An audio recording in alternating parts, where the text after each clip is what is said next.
saya itu mau tahannya. Itu seandainya interminit itu nunggu visa harus ke Indo ya, Cek? Betul.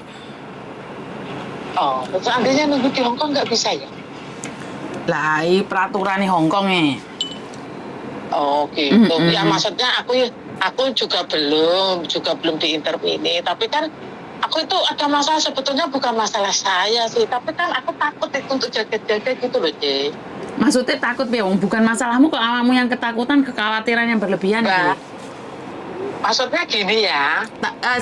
Sebentar. Sampean tahu kan setiap kali telepon masuk ke saya secara langsung dan tidak langsung masuk di YouTube sama di Facebook. Jadi hati-hati jangan pernah. Tahu soalnya aku lihat lah. Aku ingin mengikuti YouTube-nya lah. Iya, aku karena nggak ingin setelah viral kalian bilang minta take down. Kenapa, sayang? Enggak, maksudnya gini. Itu kan temenku. Itu pernah pinjem bank, aku yang jadi saksinya karena temanku gak ada nomor rumah, pakai nomor rumahku. Ya, itu setelah bayarnya kan di KosWP, terus dia nggak ada libur, terus akhirnya kan setiap bulan yang bayar saya. Dalam waktu repot, terus dia bilang, sebaiknya aku tak pinjem sini aja ya, yang dekat sini aja ya. Itu yang ke KosWP aku tutup. Ya nggak apa-apa, akhirnya pinjem di yang di dekat rumahnya gitu ya. Yang di dekat rumahnya, setelah dekat rumahnya itu urusan sudah selesai itu tahun lalu. Ya, sekarang itu tahu-tahu aku itu nggak tahu orangnya itu sama aku lagi crash, sudah lama lah. Aku blokir kan dia. Ya, karena urusan sudah selesai semua, aku blokir. Aku nggak mau lah membuat urusan di negara orang. Tahu-tahu itu kemarin ada telepon masuk rumah mencari dia. Aduh, terus? Ya, mencari dia katanya itu dari pihak bank. Banknya disuruh bayar loh. Majikan saya lagi ke rumah sakit. Ya saya bilang aku nggak kenal. Itu siapa yang pinjam, aku nggak kenal. Aku ya masih menutupi, pokoknya nggak kenal, kenal gitu loh. Setelah itu aku buka blokirannya, aku telepon ke dia, terus dia mengakui memang pinjem gitu, tapi kan dia nggak baik. Seandainya kamu pakai itu nomor, pihak bank seharusnya kan telepon rumah dulu, konfirmasi apa saya itu benar, itu kan seharusnya begitu ya Mbak? Ya enggak kan, dia mungkin lagi renew aja, jadi kan nggak perlu konfirmasi mungkin, kan?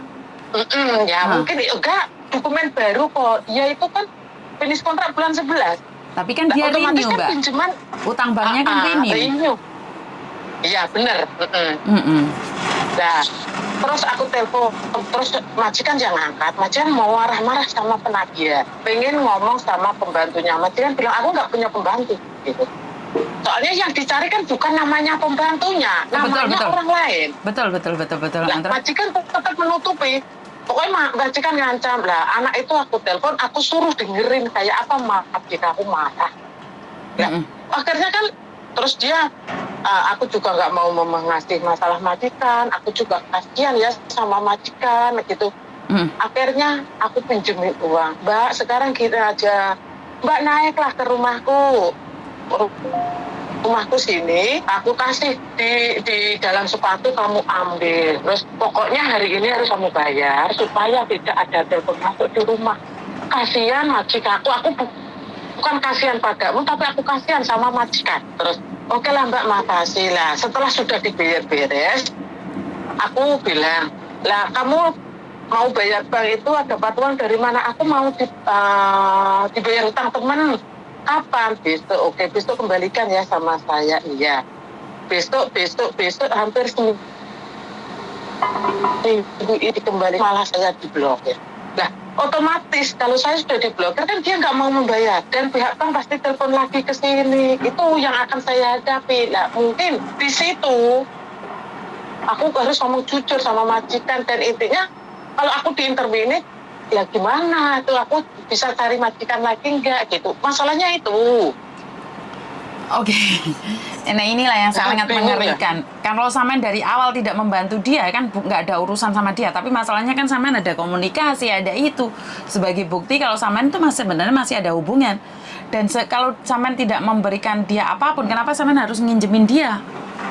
Majikanmu wis ngamuk-ngamuk di pihak bank, tapi kamu malah konfirmasi sendiri. Berarti kan kamu dewe sing ngeluh, Mbak. Kamu tidak mengakui. Iya, maksudnya aku ngasih pinjaman ke dia gitu loh maksudnya. Lah iya kan yo aneh toh, Mbak. Ya. Sama sudah blokir, ya udah blokir terusan blokir. Jadi kalau ada penyelidikan atau apapun loh, aku lebih blokir dia sejak ini. Aku kenal dia, tapi kan aku nggak ngerti. Nah saya kan sama nono komunikasi sama dia, malah sama nyili duit. Kan yo aneh toh sama nih, Mbak. Nggak pikirku kan aku nggak pengen mengasih masalah sama majikan karena dia kan sudah katanya mau berjanji mau membayar rutin gitu loh Mbak. Gini loh sayang, orang bisa janji. Bagaimana? Orang bisa janji, tapi buktinya ada nggak? Kita kan berbicara tentang bukti kan? Lah iya. Buktinya ada nggak? Nyatanya disamain dibohongin lagi. Iya. Ya berarti kan sama sendiri yang nantang nasib. Wong arek wis nakal malah mbok silihi. Ya, iya benar. Ya pengennya saya itu nggak mau terbebani gitu loh Mbak. Karena ya siapa tahu dia memang bulan ini lagi kesusahan, pikir saya gitu. Yo kuat-kuat toh. Karena orang susah itu semuanya susah kalau dipikir Mbak. Bener nggak? Iya. Kuat-kuat sampean. Iya, Mbak. Soalnya membantu orang iki sewajarnya aja. Wes kaya ngono wong gak apik kok yo mau bantu. Kan yo aneh to sama nih. Iya, Mbak. Makasih ya, Mbak. Wes gak apa-apa tapi semoga aja sampean ora ini apa-apa. Iya, makasih, Mbak. Pikirane dhewe ae ojo sampe elek. Oke, Mbak. Bye-bye. Bye-bye.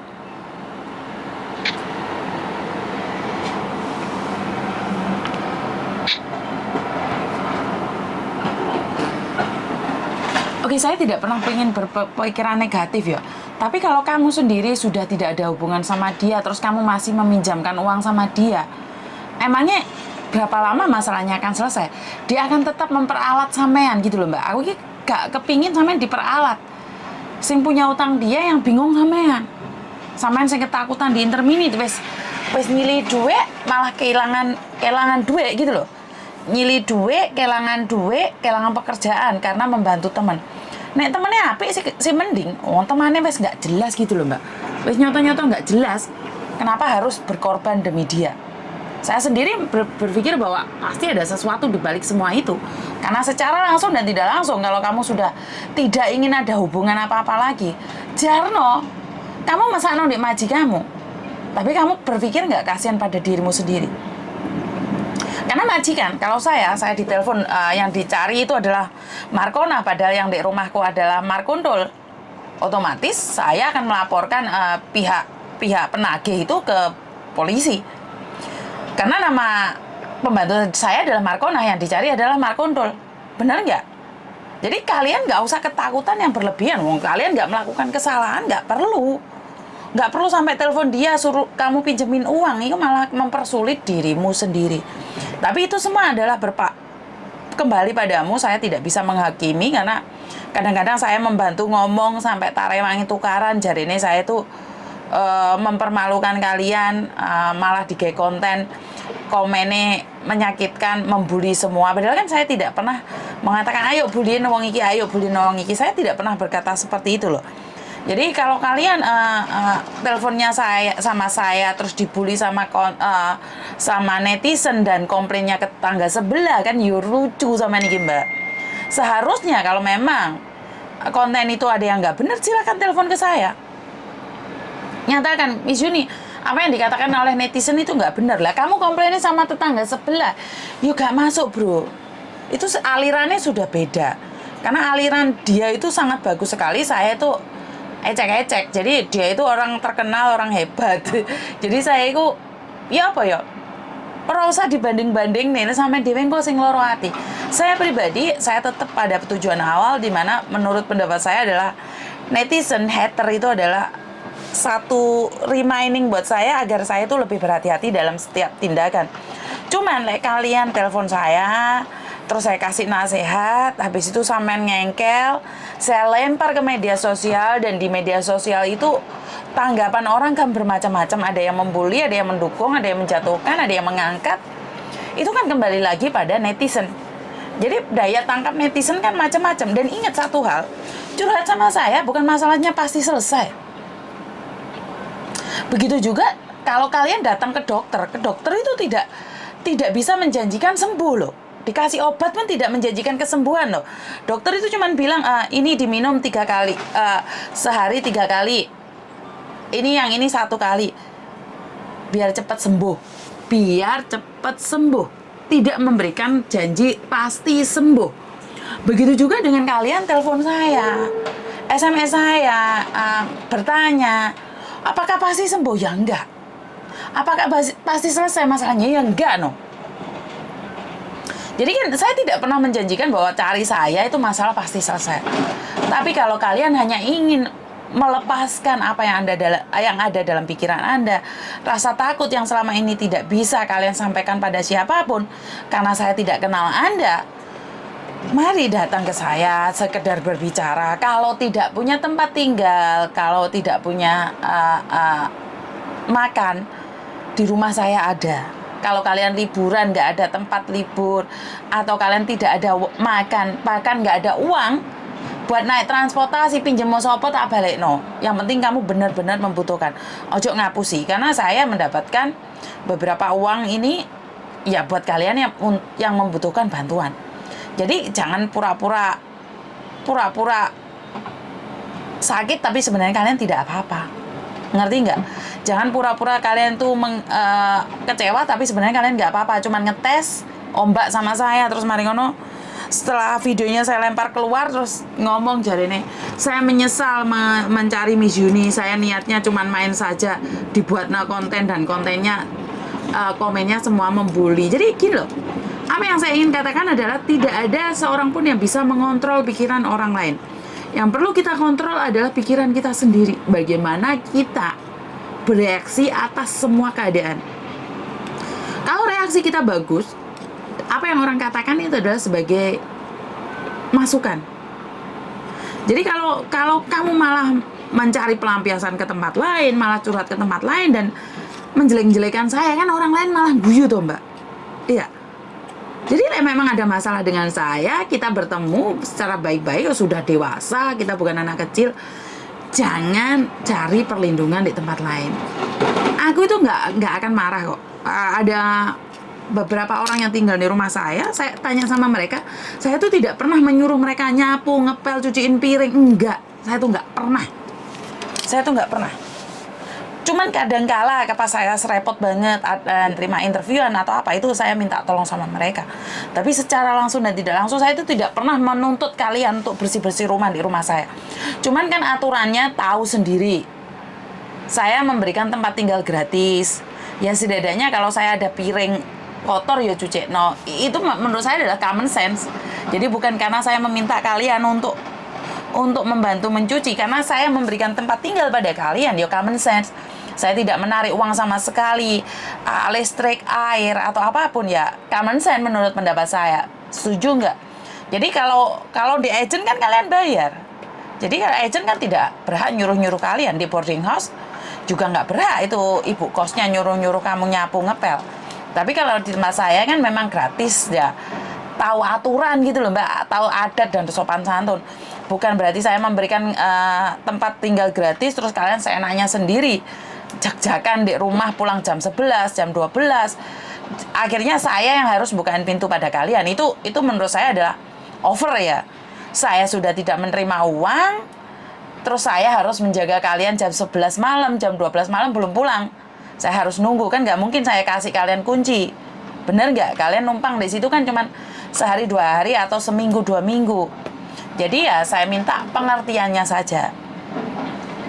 Jadi buat teman-teman di luar sana, apa yang kalian ceritakan pada saya tidak ada jaminan bahwa luka kalian sembuh.